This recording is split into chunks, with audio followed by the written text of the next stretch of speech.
Pessoal, bem-vindos ao Bunker e hoje a gente vai falar um pouquinho sobre conservadores, revolucionários e reacionários. Não sai daí.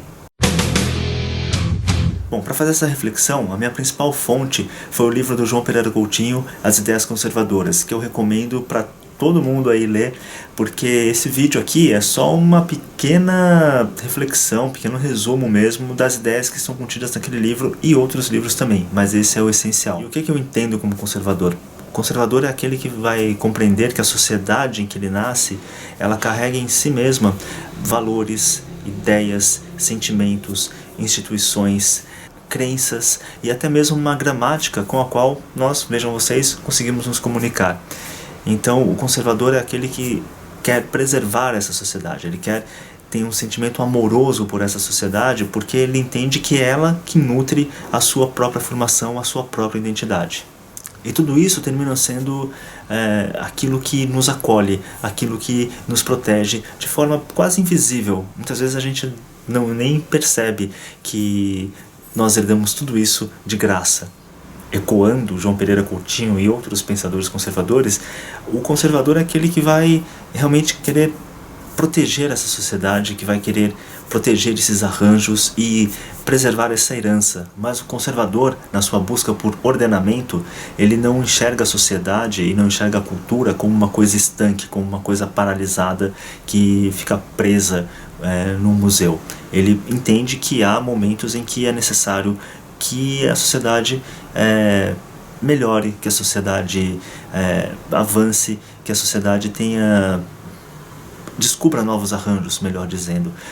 Isso é essencial da própria condição humana. A sociedade nunca vai ser perfeita porque nós não somos sumariamente perfeitos. Perfeitos só Deus.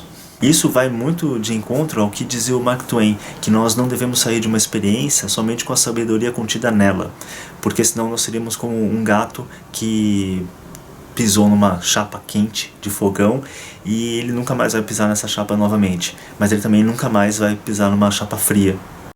E aí, fazendo uma análise agora um pouquinho do revolucionário e do reacionário. O revolucionário vai ser aquele que, ao enxergar os arranjos defeituosos da sociedade, ele vai buscar eliminar, ele vai buscar reescrever a história, apagar, fazer tábula rasa de tudo, para assim construir uma nova sociedade. Confiando nessa utopia futura, o revolucionário ele vai fazer qualquer sacrifício por ela. Então, e qualquer sacrifício mesmo. Então você pode eliminar os judeus, você pode eliminar os negros, você pode eliminar os burgueses, você pode eliminar os representantes do patriarcado e por aí afora, de acordo com a preferência do dia.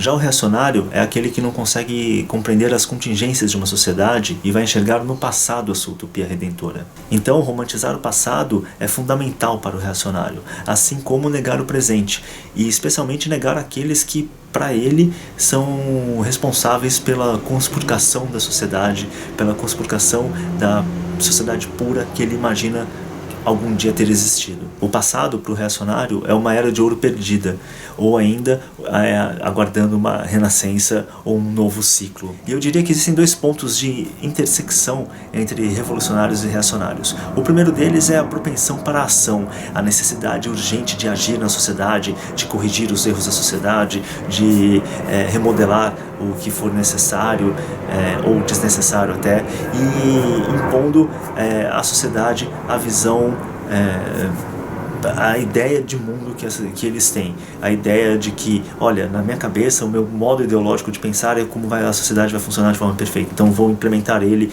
independente do que quer que seja. E aí aquilo que não se adaptar ao meu modo de pensar ideológico eu simplesmente amputo.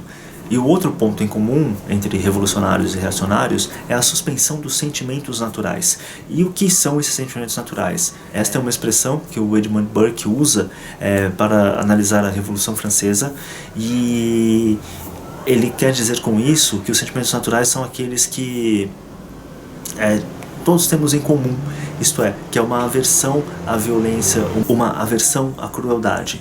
E então uma mente revolucionária, uma mente reacionária, ela urge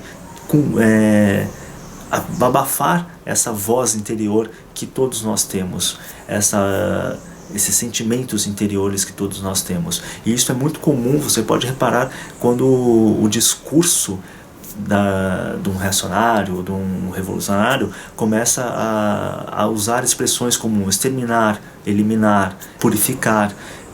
Todas essas expressões, elas demonstram, na verdade, elas buscam, melhor dizendo, abafar esses sentimentos naturais, abafar aquilo que você pode considerar que é a empatia ou a simpatia para com o outro. A noção de simpatia do Burke é tão simples que chega a ser como um tapa na cara. É simplesmente você se colocar no lugar do outro. É você perceber o quão doloroso é você ser humilhado, o quão doloroso é você sofrer alguma injustiça, o quão doloroso é você ser um degradado. Então é nesse sentido que o Burke vai pensar os sentimentos naturais e a simpatia como forma de você construir e preservar uma sociedade.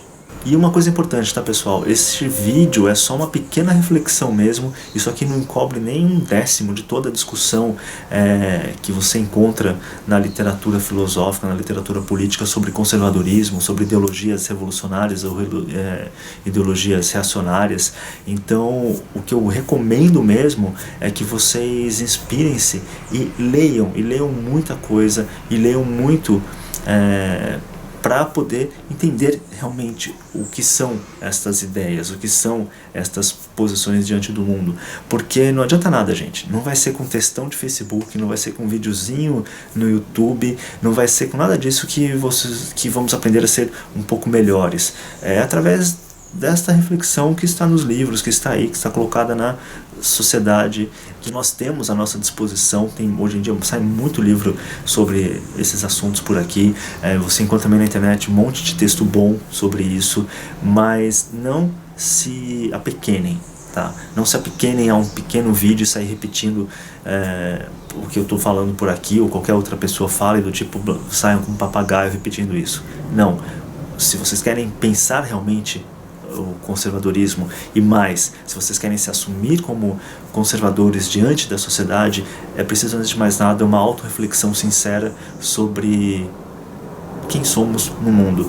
E nada melhor do que isso, do que acompanhar realmente esse debate dos grandes filósofos, dos grandes pensadores, através da leitura. Grande abraço e até a próxima. Tchau, tchau.